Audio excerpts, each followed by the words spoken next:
రాజేంద్రనగర్, ఉస్మాన్ సాగర్ పరివాహక ప్రాంతం, military area వద్ద గత కొన్ని రోజులుగా గుర్తు తెలియని వ్యక్తులు మూసిలో మట్టి పోస్తున్నారని, దీని కారణంగా మూసి పరివాహక ప్రాంతమైన సాయిరాం నగర్ వరద నీటి తాకిడికి గురవుతుందని కాలనీవాసులు ఆందోళన వ్యక్తం చేస్తున్నారు. ఉస్మాన్ సాగర్ గేట్లు ఎత్తినప్పుడు బండ్లగూడ, జాగిరి మున్సిపల్ కార్పొరేషన్ పరిధిలోని ఓంనగర్ కాలనీలో వరద నీరు వచ్చి చేరుతుంది. దీంతో కొన్ని సంవత్సరాలుగా సాయిరాంనగర్ కాలనీ వాసులు ఇబ్బందులకు గురవుతున్నారు. ఇది ఇలా ఉండగా మూసికి అవతలవైపు ఉన్న మిలిటరీ ప్రాంతంలో గుర్తు తెలియని వ్యక్తులు మూసి పరివాహక ప్రాంతంలో మట్టితో నింపుతున్నారు.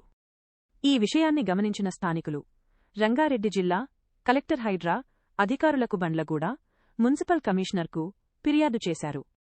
వెంటనే అధికారులు స్పందించి మూసి పరివాహక ప్రాంతంలో గుర్తు తెలియని వ్యక్తులు వేస్తున్న మట్టిని తొలగించాలని సాయిరాంనగర్ కాలనీవాసులు డిమాండ్ చేస్తున్నారు.